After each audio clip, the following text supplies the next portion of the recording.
Este episodio es producido por el PADE Internacional en Dirección de Marketing Digital y Comercio Electrónico, el Diploma en Marketing Digital y la Maestría en Marketing de ESAN. Pasión por el Marketing, un podcast sobre tendencias, casos y tips sobre el apasionante mundo del marketing. Hola, bienvenidos una vez más a este capítulo de Pasión por el Marketing. En esta oportunidad tenemos la grata participación del señor Santiago Hermosa. Santiago Hermosa es un profesional especialista en temas de marketing digital y comercio electrónico. Es amigo de ESAN desde hace bastante tiempo, gracias al convenio que tiene el PAD en Marketing Internacional y Comercio Electrónico de ESAN con ESIC. Hablar de Santiago es bueno, creo, hacerle una pequeña presentación como profesional, ya que él es licenciado en periodismo por la Complutense de Madrid, tiene un diploma en Database Web Programming por Beacon College of London. Además, desde hace ya algunos años se decidió a fundar su agencia WO, una agencia de marketing online que cuenta con 19 profesionales especializados en desarrollar diferentes campañas en marketing y buscadores, redes sociales, gestión de la reputación, analítica, desarrollo web, aplicaciones móviles, entre otros temas. Además, Santiago tiene una actividad académica bastante interesante como profesor en estos temas, ¿no? Justamente en ESIC, en ISEM y en la Universidad Complutense de Madrid. Santiago, te damos la más cordial bienvenida y agradecemos mucho tu participación en este podcast Pasión por el Marketing.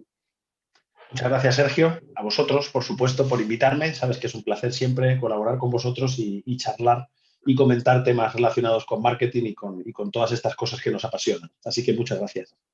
Gracias, Santiago. Como una primera pregunta, ¿no? Y empezando por lo básico, ya que vamos a hablar de analítica web y terminaremos hablando un poco del Google Analytics 4, ¿no? Que es la última versión que ha sacado al mercado. Pero empezando por lo básico, Santiago, ¿qué es analítica web, ¿no? ¿Y cuál es el alcance real de este concepto? Bueno, la analítica web realmente es una de las grandes ventajas del marketing digital, porque la capacidad de medición que tenemos en el entorno digital no tiene parangón en el mundo offline y nos abre un mundo de posibilidades, de conocimiento de nuestros clientes, de entendimiento del rendimiento de nuestras inversiones y sobre todo nos abre un abanico de posibilidades de mejora. Analítica web se encarga de medir la experiencia online que ofrecemos a nuestros clientes, ya sea en nuestra web, en nuestra app o a través de nuestras campañas, siempre con el objetivo de mejorarla y hacerla más eficaz. Por lo tanto, cuando medimos y trabajamos analítica web, siempre lo queremos hacer con esa visión y con esa mentalidad de tratar de aprovechar el dato y la información para mejorar y para optimizar esa experiencia que estamos ofreciendo. Por lo tanto, es una herramienta clave para el éxito y para el progreso, ¿no? y el crecimiento de los negocios para los que digital es importante. Como tú bien mencionas, ¿no? El análisis de datos en general se ha vuelto pues un factor de éxito de muchos negocios, ¿no? Y lograr hacer que los números confiesen algo, por llamarlo de alguna manera, ¿no? Te va a permitir tratar de tomar mejores decisiones, que es al final lo que siempre se busca dentro de una organización. Independientemente de los objetivos que se tengan como parte del negocio o como parte del área, ¿no? En este caso, el canal digital, que sus objetivos, por supuesto, tienen que estar alineados a los objetivos generales de la empresa. Pero, ¿qué se necesita para poder empezar a abordar un proyecto de analítica digital o en analítica web en una organización? Por ejemplo, ¿cuáles serían tus recomendaciones para las empresas que quieren iniciarse en el tema de analítica, los pasos que deberían seguir para poder lograr en el tiempo un instrumento que te genere la data que se necesita para tomar decisiones? Pero lo primero, evidentemente, como requisito imprescindible es que haya una presencia digital de esa empresa. Si yo tengo un negocio que no tiene una presencia digital, pues evidentemente la analítica no me hace falta. Si sí la tengo, si tengo una web o tengo una aplicación móvil o estoy desarrollando un trabajo en redes sociales, pues evidentemente necesito, como primer paso, seleccionar las herramientas que voy a utilizar para poder realizar esa medición. Y la elección de las herramientas dependerá de lo que yo planeo y necesito medir. Una herramienta como Google Analytics para medir el rendimiento de nuestra web o de nuestra aplicación es fantástica y probablemente cubre todas las necesidades, Para cosas de redes sociales tenemos HotSuite, tenemos otras herramientas específicas para ese ámbito y así sucesivamente.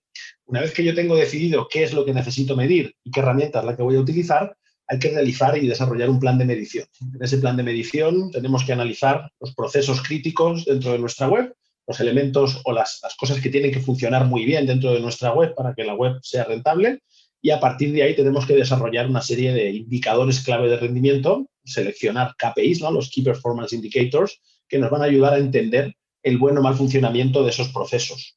Y cuando trabajamos en el ámbito de campañas, pues cada campaña tendrá unos objetivos que quiere cumplir, que estarán alineados con los objetivos digitales y, por extensión, con los objetivos del negocio. Y dependiendo de ese objetivo, habrá una serie de indicadores clave de rendimiento que serán los adecuados para medir el grado de consecución o el grado de éxito o de fracaso que tenemos con esa campaña y con ese objetivo que perseguimos. Una vez que tenemos nuestro plan de medición bien definido, es cuestión de trabajar en configurar las herramientas para que nos den justo esos indicadores que necesitamos, y probablemente sea recomendable construir paneles de mando donde se resuman esos KPIs y que además estén segmentados para distintos niveles de la organización. Una empresa grande será bueno tener un dashboard, un panel de mando para el personal más senior, ¿no? Los ejecutivos de alto nivel, otro para los mandos intermedios y otro con mucho más detalle para la gente que está en la parte online, ¿no? Y un poco, yo creo que con esas tres fases, ¿no? En la fase de decidir qué queremos medir y con qué herramienta, establecer nuestro plan de medición y configurar esa herramienta, y elaborar esos paneles de mando, ¿no? Segmentados a los distintos niveles de la organización, creo que podría ser un buen roadmap, ¿no? Para conseguir que esos datos confiesen y para empezar a aprovechar esas ventajas que nos ofrece este trabajo de medición. Claro, ¿no? Tú acabas de mencionar ese roadmap que siempre se necesita dentro de la organización, ¿no? Y acá es importante, creo yo, como tú bien lo mencionas, dentro de ese roadmap, saber cuáles son las métricas y KPIs que debe visualizar cada ejecutivo de acuerdo al rango que tenga dentro de la empresa, ¿no es cierto? ¿No? Efectivamente. Los analistas en marketing digital seguramente verán más, ¿no? Conforme se vayan ascendiendo dentro de la organización, verán menos KPIs hasta llegar a una gerencia general en donde el gerente solamente tendrá tiempo para mirar algunos, ¿no? Y seguramente contados con las manos de alguna mano, ¿no? De la mano. Sí, sí, efectivamente, de una mano. Con una mano los contaremos. Claro, otro elemento importante, Sergio, en este sentido es el recurso humano que sea el motor de este proceso dentro de la organización. Es clave contar con profesionales competentes y preparados que sepan en qué consiste este mundo de la analítica y que tengan esa capacidad de ayudarnos a seleccionar la herramienta, a seleccionar esos KPIs, a construir esos paneles de mando y un poco también a trabajar la medición y esa búsqueda de la optimización que decíamos, ¿no? Y de la mejora del rendimiento de una manera continua. Entonces, esa es una pata que también debemos contar, ¿no? Y tener en cuenta. Es una disciplina muy compleja, probablemente de las más complejas del mundo digital, la parte de analítica, y es clave e imprescindible tener buenos profesionales o buenos proveedores, si es que lo externalizamos, ¿no? Lo subcontratamos, que nos ayuden en ese camino y que nos ayuden a trazar ese roadmap y a recorrerlo, ¿no? A caminarlo juntos. Correcto, ¿no? Y en esa línea que tú estás hablando del recurso humano, Santiago, en tu experiencia, ¿cómo han ido evolucionando las competencias profesionales o características profesionales del ejecutivo que quiere trabajar en analítica web, ¿no? Por ejemplo, tú desde tu agencia, cuando necesitas contratar hoy en día a un profesional para que tú puedas atender a uno de tus clientes desde la perspectiva de analítica, ¿qué características hoy en día tú estás buscando en el mercado? Bueno, a nivel de destrezas personales, evidentemente tienen que ser gente extremadamente analítica, pero también tienen que tener un punto de creatividad, porque una persona que es exclusivamente analítica interpreta los datos, pero no es capaz de proponer soluciones, ¿no? Y como hablamos de la analítica como un camino a la mejora del rendimiento y a la optimización, el que analiza los datos también tiene que ser capaz de interpretarlos y formular soluciones. Por lo tanto, una combinación de capacidad analítica y de creatividad en las propuestas y en la capacidad de ofrecer esas soluciones son dos destrezas muy importantes. Luego, a nivel formativo o de educación, pues evidentemente gente que proviene de ingenierías y de carreras de ciencias tienden a ser más adecuados que los que provienen, como yo, de letras, ¿no? y de humanidades, que tendemos a ser más, menos numéricos. No es mi caso, pero bueno, es el patrón habitual, ¿no? Entonces necesitas gente que venga de ese perfil y que probablemente demuestren una pasión por esta disciplina.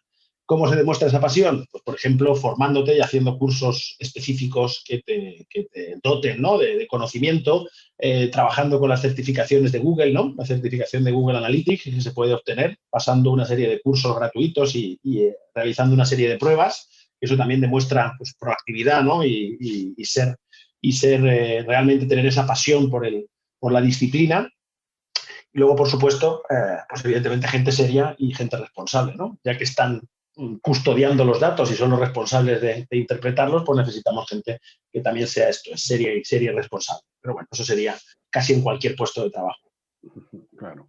Y bueno, y siguiendo con esa misma línea, ¿no? Y cambiando un poco el tema de ya el soporte tecnológico, ¿no? Bueno, tú lo mencionaste hace un momento, el Google Analytics es una herramienta que cubre ampliamente, ¿no es cierto? Mm. Muchos factores respecto a lo que es la analítica digital y la analítica web, ¿no? ¿Cómo podrías hacer una pequeña descripción de lo que es el Google Analytics, ¿no? Ya que es una herramienta tan usada y sobre todo es gratuita, antes de pasar a lo que Ujú. estamos viendo ahora y los cambios que están suscitando, ¿no? Sí. Y bueno, Google Analytics es una herramienta de medición que sirve para medir las interacciones de los usuarios que llegan a mi web o que llegan a mi aplicación móvil. Vale para los dos tipos de soporte, ¿no?, o de plataforma. Tiene una capacidad de detalle en la información que captura y que ofrece en sus informes elevadísima, que quizás a veces es contraproducente, porque al haber tanta información se produce una parálisis por el análisis, ¿no? Es tanto que no sabes por dónde empezar. Por eso es tan importante ese plan previo que comentábamos antes, ¿no?, para que no nos supere ese mare magnum de posibilidades y sepamos a dónde tenemos que mirar. Pero realmente captura una cantidad de información tremenda respecto a las características demográficas de nuestros usuarios, edad, género, intereses, procedencia geográfica, idiomas que hablan, etcétera, dispositivos que utilizan, ¿no?, si son móviles, qué móvil es, qué marca, qué modelo. O sea, es tremendo el nivel de detalle, a nivel de perfilación y de segmentación demográfica. Tenemos también información respecto a nuestras campañas de adquisición de tráfico, nuestras campañas de redes sociales, de SEO, de SEM, cómo eso está generando tráfico a nuestra web y cómo interactúa ese tráfico con lo que les presentamos en la web. Y tenemos también los informes de comportamiento, ¿no? Cómo se comporta esa gente una vez que llega a nuestra web, ¿no? Que si utilizan el buscador, qué palabras buscan, nuestro buscador interno, qué secciones visitan, qué páginas son las más populares y así sucesivamente. Y por último tendríamos la cuarta pata de Analytics, que es el tracking o la medición de conversiones, ya sean conversiones de tipo registro o solicitud de información o conversiones de comercio electrónico.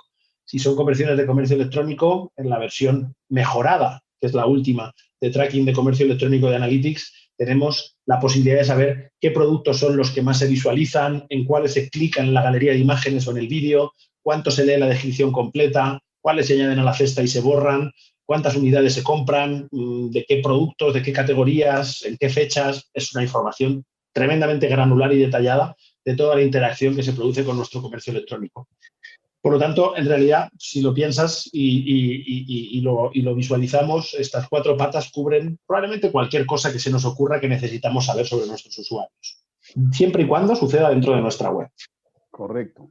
Eso es importante, ¿no? Bueno, puede también, en configuraciones avanzadas, subir información que sucede, por ejemplo, en nuestro call center o información de planificación de nuestras campañas de televisión o de radio, y utilizar esa información para poderla cruzar con datos de comportamiento dentro de nuestra web. Ejemplo, yo puedo subir la planificación de mis campañas de televisión con día y hora y puedo cruzar esas inserciones de publicidad en televisión con aumentos de tráfico en mi web, probablemente de tráfico directo, de tráfico de buscadores, ¿no? Gente que busca lo que acaba de ver en la tele y viene a mi web, y con conversiones de comercio electrónico o del tipo que sea. O sea, que también se puede incorporar información de fuera y subirla al propio interfaz para cruzarla con lo que sucede en nuestra web. No, pero siempre es importante, lo de las configuraciones avanzadas, es interesante también lo que nos mencionas, ¿no? Pero me refería, por ejemplo, para un público como el nuestro, que, por ejemplo, acá está muy de moda, hoy en día cuando hablamos de comercio electrónico, que las personas utilicen mucho el Facebook Business, ¿no es cierto? Y están utilizando también el marketplace de Facebook para poder comercializar sus productos, ¿no? Y una de las grandes preocupaciones que a veces tienen estas personas es poder empezar a medir resultados, ¿no? Es una facilidad que te ofrece la red social, pero tú lo conoces y lo entendemos que hay ciertas limitaciones también, pero bueno, Claro. es parte de. ¿ok? Entonces, muchos negocios empiezan por las redes sociales, ¿no? Por el servicio gratuito que se ofrece para poder ofertar, se trata de aprovechar al máximo, ¿no? Pero siempre, y ahí viene la gran pregunta, ¿no? Y ahora te consulto, ya que tú lo estás mencionando y siempre tu punto de vista es bastante valioso.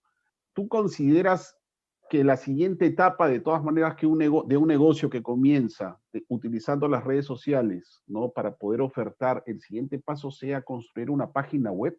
¿Qué tan importante es hoy en día tener una página web dentro de todo lo que estamos hablando? Tú has hablado de interacción, ¿no es cierto?, de medición, etcétera. O sea, de todas maneras, una página web o un aplicativo móvil o los dos son dos elementos importantes para cualquier negocio en línea. Yo creo que si el canal digital tiene importancia y aporta valor al negocio, a la empresa, el tener una web es el paso básico y fundamental. Se puede empezar probando con redes sociales, pero al final el tener una web genera confianza en mis clientes potenciales. Y además en mi web, que es mía, yo puedo contar mi historia y mostrarme como yo quiera. En la red social tengo las limitaciones de la propia red social a nivel de diseño, de posibilidades que ofrece y de reglas que pueden cambiar de un día para otro y que no vamos a poder hacer nada. Ese marketplace, mañana Facebook decide desactivarlo y los que estaban vendiendo ahí se quedan sin tienda, ¿no? Mientras que si yo tengo mi web, pues esa es mi web, la controlo yo, la manejo yo y yo decido sobre ella. Por lo tanto, creo que es una idea buena. Evidentemente, Analytics, por ejemplo, en Facebook no se puede utilizar, ni en Twitter, ni en ningún sitio que no sea tu web y tu aplicación, ¿no? Como decíamos. Entonces, por ejemplo, para tener ese conocimiento detallado y granular de mis clientes, ¿no? Y de las interacciones que se producen dentro de mi web y con las inversiones promocionales que estoy haciendo, el tener una web con Analytics instalado es, desde mi punto de vista, imprescindible. Y siguiendo con este tema, estimado Santiago, y hablando un poco ya de un tema también importante y que es importante siempre medir, ¿no? Que son las rutas hacia la conversión, ¿no es cierto? Los famosos modelos de atribución, que también se habla tanto y que es importante definirlo de alguna manera, ¿no? Todos sabemos, pues, que el usuario hoy en día no sigue una ruta lineal, ¿no? Interactúa un día con la red social, al día siguiente interactúa de manera directa, etcétera. Al final lo que se busca es que ese usuario pueda convertirse, ¿no? Ya sea en un registro, pueda convertirse en una venta, ¿no? Entonces, ¿qué tan importante crees tú que son los modelos de atribución dentro de una estrategia de marketing digital y comercio electrónico? ¿Qué recomendaciones podrías darles a las empresas? Porque hasta donde yo sé y lo que he visto, hay muchas empresas que todavía no visualizan con claridad lo que son los modelos de atribución. Creo que le tienen un poco de temor al análisis, ¿no es cierto? Y a meterle un poco de data a esos temas. ¿Qué me podrías mencionar al respecto, Santiago? Bueno, el modelo de atribución yo creo que es uno de esos santos griales del marketing digital, ¿no? Junto con el Customer Lifetime Value, un modelo de atribución eficaz y preciso es la panacea, ¿no? del marketing digital para un profesional que sea data-driven, ¿no? Que base sus decisiones en datos y en información, que yo creo que es el único futuro posible del marketing. Ahí no me gusta ser dogmático, pero ser un profesional data-driven va a ser en unos años la única forma de hacer marketing. En este sentido, un modelo de atribución lo que trata de hacer es lo que tú explicabas, ¿no? En una conversión, generalmente ha habido varios puntos de contacto con el usuario previos a la última visita en la que se produce esa conversión, y el modelo de atribución trata de atribuir mérito y crédito de esa conversión a los puntos de contacto, perdón, previos a la última visita en la que el usuario termina comprando o termina registrándose o la conversión que sea. El disponer de un modelo de atribución preciso y eficaz es súper importante. Todas las empresas utilizan un modelo de atribución, pero es un modelo de atribución basado en reglas y de último clic. Todo el mérito se le da a la última visita que trajo al usuario a la web. Y eso, si pensamos en nuestro comportamiento digital, no se produce casi nunca. Ha habido puntos de contacto y visitas previas a la web a través de SEO, de SEM, de display, de redes sociales, que juegan un papel esencial y clave en que yo vuelva esa última vez y compre. Lo que trata el modelo de atribución es eso, entender el mérito y el crédito que se le debe dar a cada punto de contacto, a cada canal de marketing que ha traído a ese usuario a la web previo a la venta. El no utilizar esto y no utilizar un modelo de atribución que no sea de último clic, sino que utilice pues por ejemplo, modelos de Machine Learning, como es el caso de Google Attribution, la herramienta de atribución gratuita, que antes era de pago, pero ahora la han hecho gratuita de Google. Esto me permite el trabajar con algoritmos de Machine Learning que van a analizar cada una de esas conversiones y van a ver cada una de las visitas previas que ha hecho el usuario antes de convertir, y en base a la calidad de esas visitas, tiempo de navegación, páginas vistas, interacciones, va a atribuir más o menos mérito, más o menos crédito a cada una de esas fuentes de tráfico. Y al final de tu facturación total puedes comparar el desglose con una atribución de último clic a una atribución data-driven, en este ejemplo que te decía, y vas a ver diferencias importantes, ¿no? Por ejemplo, el tráfico directo parecía que generaba el 80% de las ventas, pero sin el SEO, el SEM, las redes sociales, el display y el resto de cosas, el tráfico directo no haría nada. Suele bajar mucho su importancia en un modelo de atribución que no sea de último clic y que sea data-driven. Lo mismo sucede con palabras clave genéricas en SEM que parece que no convierten y que no generan nada más que gasto, pero que luego vemos que son imprescindibles como primero o segundo punto de contacto del usuario con mi negocio, que eventualmente ese usuario toma la decisión después, regresa como tráfico directo y convierte, pero sin esos clics en las palabras genéricas no habríamos conseguido esa venta. Ese es el tipo de aprendizajes que de repente recibes y tienes que aplicar en la distribución de presupuestos y en el análisis de rendimiento, ¿no? Y es mucho mejor tomar decisiones informadas con toda la foto que tomar decisiones con una información parcial que al final no van a ser tan acertadas. Por lo tanto, desde mi punto de vista, imprescindible, Sergio. Claro, claro que sí, muy interesante, ¿no? Y ya para no robarte más tiempo, Santiago, hoy día hablamos pues de Google Analytics 4, ¿no? Que es la mejora que a finales del año pasado sacó Google para esta herramienta que tú bien acabas de mencionar. ¿Qué me puedes contar acerca del Google Analytics 4, ¿no? ¿En qué se diferencia respecto al Google Analytics que conocemos todos y que está vigente hace ya tanto tiempo, ¿no? ¿Qué alcance ves? ¿Qué desventajas ves? Etcétera. O sea, de entrada es un modelo totalmente diferente. No tiene nada que ver con el planteamiento tradicional de analítica. A los que llevamos muchos años en esto, como yo, pues al principio, claro, fue como, wow, ¿qué están haciendo, no? ¿Por qué están haciendo esto? Luego, analizando y entendiendo bien las razones, tiene sentido, ¿no? En Analytics 3, que es la versión actual, la más popular, se trabajaba en base a sesiones y páginas vistas. Yo tenía usuarios que llegaban a mi web una serie de veces en un periodo de tiempo, cada una de esas veces era una sesión, y ellos visitaban una serie de páginas vistas. Y toda la medición se estructuraba en base a estas dos interacciones básicas. En Analytics 4 ya podemos traquear nuestra web y nuestra aplicación móvil todo dentro del mismo informe, como si fuera transparente, como si fuera parte de del mismo entorno, ¿no? En lugar de en entornos separados como sucedía anteriormente. Y por eso los conceptos de sesión y de página vista no tienen sentido, porque en una aplicación no se miden sesiones ni páginas vistas, y lo que han hecho ha sido crear un traqueo, ¿no? Una medición basada en eventos personalizables. Yo puedo decidir qué elementos son los que quiero que se traqueen, les puedo dar un nombre y establecer una serie de condiciones, y mi medición se vuelve mucho más unificada entre esas distintas plataformas de web y aplicación móvil, y totalmente personalizada a lo que yo quiero y a lo que yo necesito. El problema de esto versus Analytics 3, en el caso del 4, es que requiere una configuración inicial y un aprendizaje de las posibilidades que lleva tiempo. No es una cosa de hacerlo en una tarde, ¿no? Hay que estudiarlo y profundizar bien y plantear muy bien y planificar muy bien qué queremos medir y cómo lo queremos medir. Por lo tanto, es una herramienta que creo que es muy interesante, que plantea un cambio de paradigma en la analítica que tiene sentido en este mundo multidispositivo y de transición transparente entre apps y webs, entre móviles y ordenadores de escritorio, pero que requiere un proceso de aprendizaje y de configuración, una curva de aprendizaje mucho mayor que Analytics 3. A día de hoy, realmente la versión de Analytics 4 que tenemos no se recomienda a nivel comercial porque tiene carencias importantes, por ejemplo, en temas de tracking de e-commerce. Tracking de e-commerce es súper básico, el que tienen ahora mismo. Tiene problemas, no dispone de modelos de atribución. Por ejemplo, no hay ningún modelo de atribución de momento en Analytics 4, lo cual sería muy problemático justo por lo que estábamos diciendo. Y tiene pues, algunas limitaciones, ¿no? En términos de la configuración de métricas personalizadas y de dimensiones personalizadas respecto a Analytics 3, que la recomiendan para una aplicación comercial.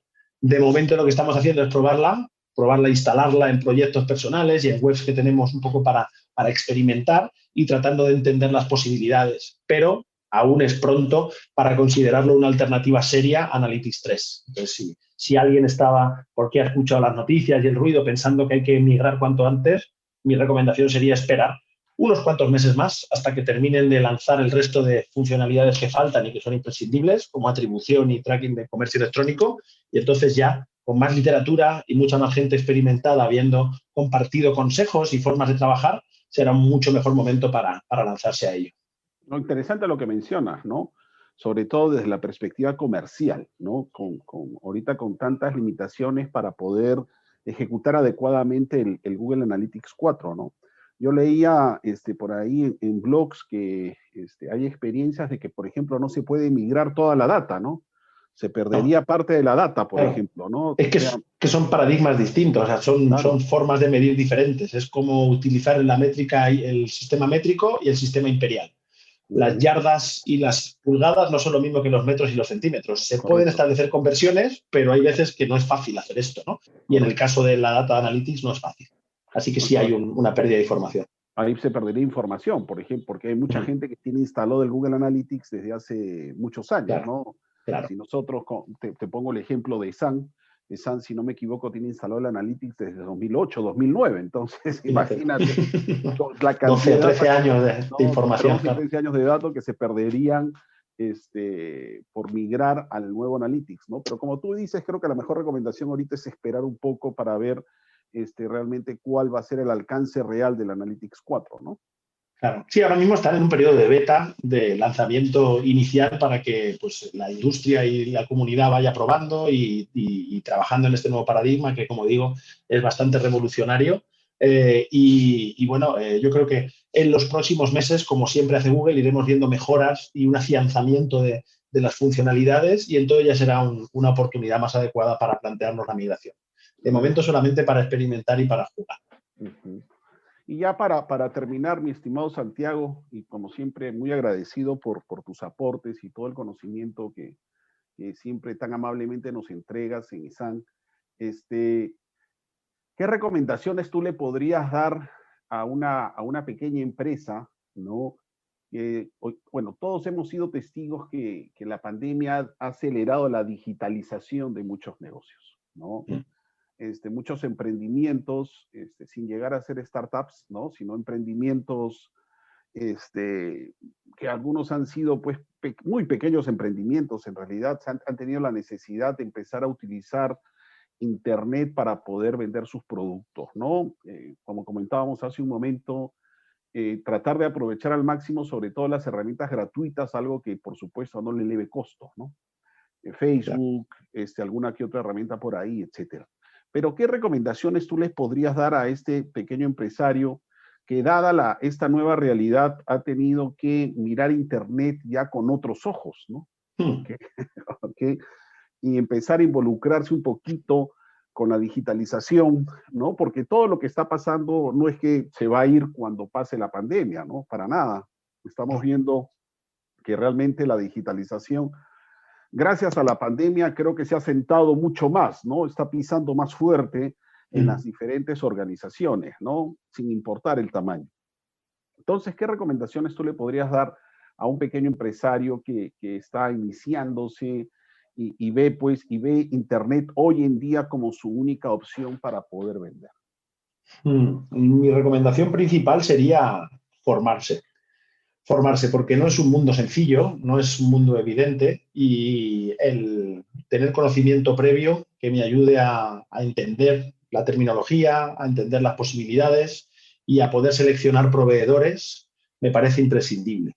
Una de las grandes carencias, ¿no?, que yo noto, sobre todo en eso, en pequeños y medianos empresarios, es la falta de conocimiento, de la cual algunos se aprovechan para ofrecer servicios subestándar que no dan los resultados o ofrecen los resultados que serían deseables y que al final hacen que mucha gente hasta pierda cierta confianza y genere cierto rechazo, ¿no? Ese rechazo, como tú bien decías, a día de hoy hay que superarlo sí o sí, y para superarlo lo mejor es conocer, ¿no? Cuando algo te da miedo, lo mejor es conocerlo. Y cuando algo es nuevo, para dominarlo, lo mejor es que te enseñen cómo dominarlo. Por lo tanto, mi recomendación sería que se formen, que busquen formación en los canales y en los lugares donde tengan acceso y que se preparen, porque al final, como tú decías, este es un cambio de paradigma que ha venido para quedarse, no es una cosa circunstancial, se va a convertir en estructural. Y realmente, si no nos preparamos bien, pues el tren se va a ir sin nosotros y ya no va a salir más. Nos vamos a quedar en la estación. Por lo tanto, ese sería mi consejo número uno, sería ese. Y luego, rodearse de buenos profesionales, que también es muy importante, ¿no? Porque al final es imposible, como dueño de un negocio, dominar todo lo que hay que dominar en digital para sacarle partido, pero si tengo criterio porque tengo conocimientos básicos y selecciono buenos profesionales, al final mi proyecto llegará a buen puerto. Ok, Santiago, de verdad que muchísimas gracias otra vez por tu participación en el podcast Pasión por el Marketing. Hemos aprendido bastante, creo yo, respecto a lo que es la analítica web, ¿no? Su uso, los beneficios y realmente lo que más o menos se viene, ¿no? Yo creo que hoy día parte de las decisiones importantes que tienen que tomar las empresas es realmente darse cuenta que en los datos, ¿no es cierto?, está realmente la verdadera competitividad y la verdadera diferenciación que se pueda lograr en un mundo tan competitivo como el que estamos hoy en día, ¿no? Bueno, muchísimas gracias, Santiago. De verdad que apreciamos mucho tu tiempo, ¿no? No sé si quieras darnos algunas palabras ya finales para cerrar el programa. No, simplemente, Sergio, daros las gracias a vosotros por invitarme. Sabes que siempre es un placer charlar contigo y con el resto de compañeros de SAN. Espero que la próxima charla que tengamos en el futuro cercano sea cara a cara y presencial. Eso significará que muchos de los problemas que estamos sufriendo todos se han ido resolviendo. Y hasta entonces, nada, despedirme con mucho afecto y con mucho agradecimiento por esta oportunidad y dejando claro que estoy a vuestra disposición para lo que podáis necesitar en el futuro. ¿De acuerdo? Ok, muchas gracias, Santiago, y a todos ustedes muchísimas gracias por escucharnos y será hasta la próxima edición de Pasión por el Marketing.